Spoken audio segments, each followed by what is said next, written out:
Girib baxa Məğrib bilərsiniz. namazı 3 rükət olmasa da Məğrib namazının 3 rükət olması heç hədislərdə gəlmir. Özünüzdən Onda necə qalır o? 2 rükət qıla bilərsiniz, heç bir problem Necə yox. 2 rükət qala bilər? Çox rahatlıqla. Ya onda bu yeni bir dindir. Yeni din deyil. Bismillahirrahmanirrahim. Elşad Miri Bak TV-də iddia elədi ki, məğrib namazının 3 rükət olmasına aid hədis yoxdur. Buyur Elşad, bu da sənə hədis. Əbu Bəkrətə radiyallahu anhu deyir, Əbu Bəkr yox, Əbu Bəkrətə, bu başqa səhabədir. Deyir ki, Ənnən Nəbiyyə sallallahu aleyhi və səlləm sallə bil qavmi fi salatil xavf salatil məğribi tələtə rəkaat.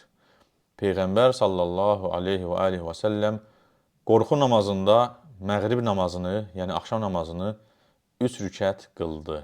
3 rükət qıldı.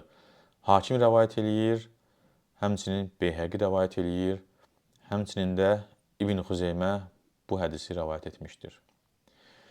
Digər bir hədisdə möminlərin anası Ayşə radiyallahu anhə deyir, Kənə əvvələ məfturida alə Rasulillahi sallallahu aleyhi və səlləm əs-salə rəka'atani illəl məğribə fə innəhə kənət thələtən.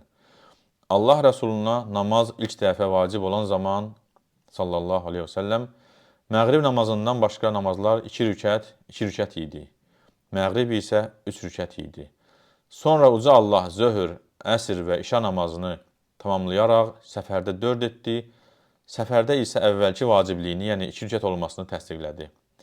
Bunu da Əhməd rəvayət eləyir, həmçinin Beyhəqi rəvayət eləyir. Digər hədisdə Əbu Hüreyrə radiyallahu anh deyir ki, Peyğəmbərimiz sallallahu aleyhi və səlləm buyurdu, Lə tutiru bi tələtin, təşəbbəhu bi salatil məğrib. Vitr namazını məğrib namazına oxşadaraq 3 rükət qılmayın. Hakim rəvayət eləyib bunu, Beyhəqi rəvayət eləyib, Daraqutni rəvayət eləyib, İbn Hibban və həmçinin digərləri bu hədisi rəvayət etmişdir. Elşad Miri mənim irəli sürdüyüm sübutlar ki var və yaxud da onun etdiyi sübutların puç olmasını göstərdiyim sübutlar ki var, onun iddiaların yalan olmasını göstərmələrim var və yaxud da bu mövzuda ki, iddia eləyir ki, hədis yoxdur, indi hədis gətirmişəm mən. Üz-üzə debata gəlməyə hünər eləmirsən, bunu bildi. Heç olmasa haradasa gizlən bir yerdə video çək, çıx denən ki, baxın, filankəsin dediyi belə idi, mən isə belə demişəm. Amma sən heç bu hünəri də eləyə bilmirsən. Niyə? Çünki bilirsən ki, buna başlasan, uçuruma gedəcəksən, öz yalanların, səhvlərin, uca Allahın adına etdiyin yalanlar hamısı üzə çıxacaq. Ona görə susmusan, güya ki, eşitmək istəmirsən. Halbuki bir dəfə mənim çıxışıma güya rədd verdin, bildirdin ki, doğrudan da sən iddialarına yalancısan, hansı ki, yazanda nöqtələrə qeyd eləməmişdin, mən deyəndə ki, bu nöqtəni niyə qeyd eləməmişsən, sən də orada iddia elədin ki, onsuz da əvvəllər nöqtə yox idi. Anlamıram, sən məgər əvvəllərin nöqtə olmamasını şərh eləydin, orada xeyr.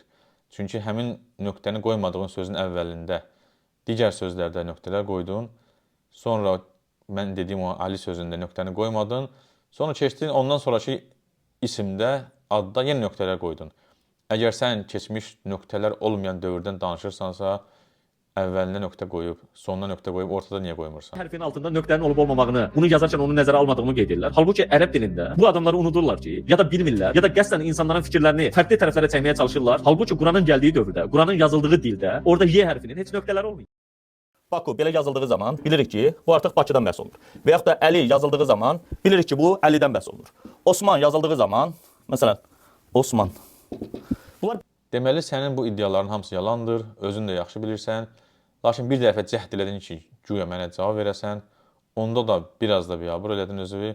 Heç olmasa çıx, bu digər iddialarıma, iradlarıma cavab ver, sənin istəkləri biz yerinə yetiririk, sən də heç olmasa özü müdafiə elə.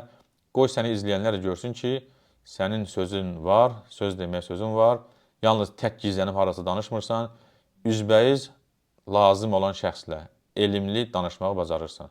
Amma hələ ki, səndə o hünəri görmürük, ümid eləyirik ki, bəlkə bu yaxınlarda görəcəyik.